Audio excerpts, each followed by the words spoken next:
My name is Matthew Meyer, and today I'm here to talk to you about a World War I battle that was both characterized by maneuver and was incredibly decisive.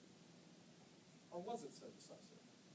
I'm going to take you through the East Prussian campaign and explore how this battle, characterized by maneuver and a great victory for the Germans that would not be seen throughout the rest of the First World War, was really kind of an ambiguous experience.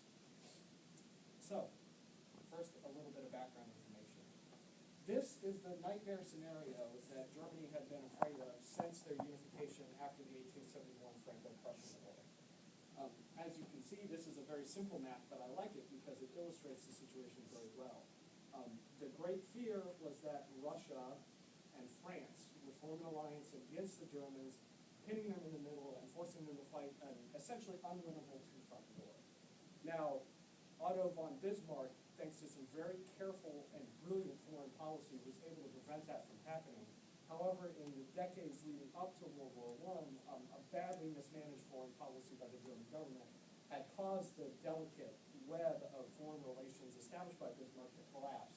And France and Russia signed an alliance around the turn of the 20th century, which meant that German military planners had to deal with this nightmare scenario of facing a war on two fronts.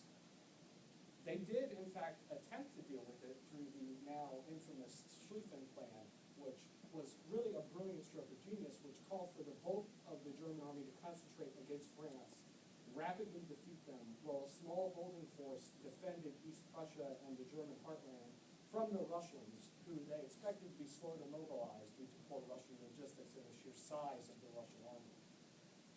Unfortunately for the Germans, when World War I began on the 28th of July in 1914, the Russians mobilized much faster than anyone in Europe had considered possible and launched an invasion of East Prussia well ahead of the expected schedule of the Schlieffen Plan. So the bulk of Germany's forces were actually marching into France as the Russians were marching into East Prussia. They did leave a small force in East Prussia to essentially slow the Russians down. I'm just going to take you through some personalities in the German army. This cheerful-looking fellow here, wearing a helmet similar to mine, was the chief of the German General Staff, Helmut von Moltke. And I apologize, I actually have a typo. This is Moltke the Younger. His uncle was Moltke the Elder. This fellow in the middle is the commander-in-chief of the German 8th Army, the force that the Germans left behind in East Prussia. And this fellow here with the unfortunate glasses is the 8th Army staff officer, Max Hoffman. Hoffman wrote an excellent memoir of the First World War, which is one of the major sources I used in conducting my research into this campaign. They were opposed by two Russian armies that outnumbered them by several orders of magnitude, and they were commanded by this fellow here, the Russian First Army, advancing from Russia proper, Paul von Rennenkampf, with the amazing mustache. They were also attacked from the south, from the Russian part of Poland, by the Second Army commanded by Alexander Samsonov. The original thesis was going to be trying to correlate mustache size to command capability. That ended up not quite working out. So, the campaign begins. The Russians launched their invasion of East Prussia along two fronts, Samsonov in the south, Rennenkampf in the north. The 8th Army was badly outnumbered. Von Prittwitz, the fellow who was commanding the 8th Army, and Moltke were actually on two different pages, which caused some confusion and problems. Prittwitz believed that his orders gave him the latitude to retreat out of East Prussia and back behind the Vistula River, which would be a more defensible line, essentially abandoning a big chunk of the ancestral German heartland in the event that he was attacked by the Russians before France could be defeated and the German army could be deployed. Moltke was not under the same impression. They had a conference shortly before the war began, in which Prittwitz walked away believing that he had the right to retreat behind the Vistula if he deemed it necessary. Moltke wrote him a letter a few weeks later, once the war had basically began, saying that his conception of the defense of East Prussia would require offense, offense, offense, not just defense. But apparently Prittwitz didn't get the message. So the Russian invasion begins. Prittwitz quite wisely, and I go to great lengths in my dissertation to try to defend Pricknitz a little bit, because the Germans tend to blast him for this decision, but he intends to retreat on the 20th of August well far back and abandon East Prussia. Unfortunately for him, however, the commander of his first corps, this fellow here, again with the excellent mustache, Hermann von Francois, was a bit of an arrogant son of a bitch, would probably be the only way to describe it. Francois was a fanatical Prussian who did not want to abandon East Prussia, so he decided to creatively interpret his orders to retreat, and instead, while the rest of 8th Army began to move backwards, he took First Corps and moved forwards towards the town of Gumbinnen, and actually fought a brief battle at Staulukonen, which is right past Gumbinnen in what is now part of Poland, and punched the Russians in the nose. The German army was able to win a victory over the Russians at Staulukonen, but it was minor and inconclusive. Pricknitz was understandably bent out of shape when he learned that a third of his army was attacking while the rest of the army was retreating, and began sending urgent messages to Francois saying, "What are you doing? Retreat, come back." To which Francois is alleged to have replied to the messenger, "General Francois will retreat once he has defeated the Russians." And that he did at Staulukonen. Unfortunately for him, however, a few days later, Rennenkampf's army basically stumbled into him as he began to begrudgingly fall back. And the Battle of Gumbinnen was fought on August 20th. Now, Gumbinnen was a defeat for the Germans. Francois's First Corps and the Second Corps, which Pricknitz had rushed forward to support Francois to allow him to withdraw without being annihilated, were defeated. There's no other way to put it. Fortunately for the Germans, however, they were able to avoid total annihilation and were able to back up. Now, these are two relatively small engagements compared to the battles that would come later, and the casualty figures are relatively low. Between Staulukonen and Gumbinnen, the Russians lost about 25,000 casualties compared to the German 15,000. So those are big numbers, but compared to other battles of the First World War, they're relatively minor. The critical part of this battle, however, is that Rennenkampf was expecting to essentially roll into East Prussia unopposed, and was quite put off by the fact that the Germans actually attacked him. He was able to beat them back, however, this engagement caused him to advance much more cautiously, which would have dire consequences for the Russian army in the weeks to come. Essentially, what happens is this. During the Battle of Gumbinnen, the German 8th Army learns that the Russian Second Army under Samsonov is advancing through Poland into East Prussia from the south. Over the course of the events of Pricknitz's decision to withdraw, the German General Staff does not like the decision to abandon East Prussia, so they essentially fire Pricknitz and replace him with two figures who will become infamous for the rest of the First World War, Hindenburg and Ludendorff. Now, Hindenburg and Ludendorff are on a train on their way to East Prussia while these events occur, and they don't actually get here until the maneuvering is about halfway completed. But essentially, Hoffmann, the staff officer of the German 8th Army, and Hindenburg and Ludendorff come to the same conclusion, that Rennenkampf's army is too big, they've already shown they can't beat him, so they have to turn south and defeat Samsonov. Now, I don't really have time to get into the specifics of this battle today. However, they essentially do just that. The German 8th Army turns south, redeploys against Samsonov, and Samsonov has bad intelligence or reconnaissance, so he does not realize that the center of his forces is advancing right into the center of 8th Army. Ludendorff, once he actually arrives on station, perceives an opportunity to pin Samsonov into a semicircle, which is very bad, because they pin in a semicircle. And Samsonov continues to blithely advance up the center. Ludendorff eventually realizes that he can encircle Samsonov.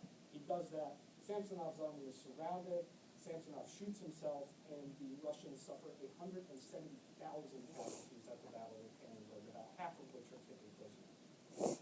The German 8th Army will then go on to turn north and beat Rennenkampf, who is slowly and cautiously advancing to support Samsonov, and throw him out of East Prussia and stop the Russian invasion.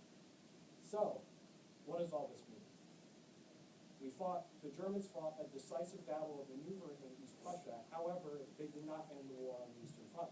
They were required to continue fighting to support the Austrians, so they remained fighting a two-front war despite this great victory. Furthermore, Hindenburg and Ludendorff were catapulted to undue degrees of fame due to their perceived genius for this victory, and were placed in a role far above their heads, essentially in 1916 and 1918. Erich Ludendorff, in particular, was absolutely a tactical genius, as Tannenberg shows, but he would prove to be a strategic fool, which is the title of an article I used. I thought was funny.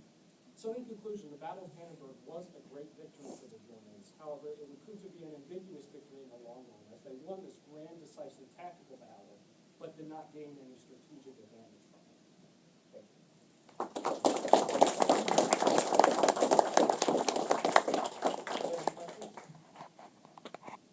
How did their experiences, like initially getting beat back by the Russians, affect their delay of Operation Barbarossa? You know, I don't really think it did. I think, if anything, their experiences in World War I kind of caused them to write the Russians off a little bit, because, yeah, they were pushed back by them initially, but they won this huge victory at Tannenberg, which, I go to a little more detail in explaining this in my thesis, but the Germans really let it get to the head. Because it was really as much of a it was really more of a defeat for the Russians than it was a victory for the Germans in many ways. And they also didn't gain anything strategically from it, but they locked it up as this grand important victory. Is this the same Tannenberg as Tannenberg Farce, the Roman battle? It's funny. Well, the Roman battle was Tuneberger Force, but although you are onto something. I think it's not even fun about this. The battle was fought in the general vicinity of a famous defeat which took place in the 15th century. And Max Hofmann, the 8th Army Chief of Staff, after the grand victory, said, hey, why don't we call this the Battle of Tannenberg, because this was a grand victory for us. So if we name it the same name as this ancestral defeat by Germans at the hands of Slavs, we can kind of erase it a little bit and kind of show the Slavs who lost. So that's why it's named Tannenberg, even though the actual site of Tannenberg is some distance from where the battle took place. Dr. Trevor.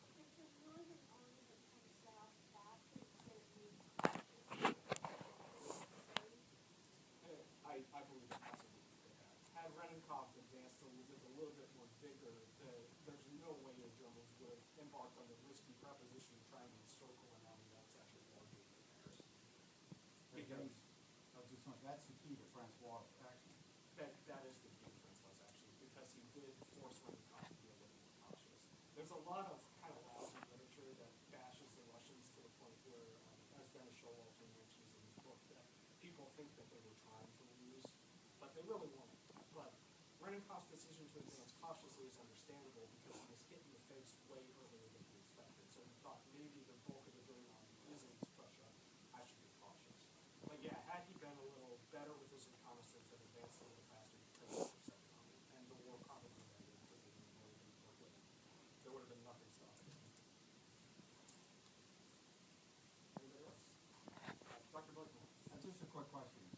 Most historians would say that Max Hoffman was probably the best German general of World War I. Do you agree? I do agree, but it seems that he didn't really get the opportunity to show that often enough, because he and Ludendorff would clash a little bit, and Ludendorff got all the fame from Tannenberg, so he was able to kind of maneuver Hoffman out of command roles after 1916. I think had Hoffman been given the opportunity to show his, basically show his skill on the Western Front, I mean, he did have the military genius that I think is lacking in most World War I commanders. So I think he probably could have made a German victory. Last question. So in terms of you were talking about the strategic consequences do you think that the policies of the Bolsheviks were in a sense relating to the perception of what happened after that, or are there some strategic consequences? You know, the political consequences of the battle for the Russians and into the Russian Revolution is kind of fascinating. I took my first class with Dr. Harris this semester, so I got interested in this because I was doing this thesis on this battle. So I looked into it a little more, just as kind of like a side project. And it seems that the Bolsheviks used this battle as an opportunity to point at the old Tsarist aristocracy and say, look at that, they're incompetent, they lost this huge battle. They were trying, or worse, they would say they were trying to lose to let the capitalist win, or some crazy nonsense like that. But if you notice, both of the Russian commanders were aristocrats. Samsonov was a Russian aristocrat. Rennenkopf was actually a German descent and stayed on in his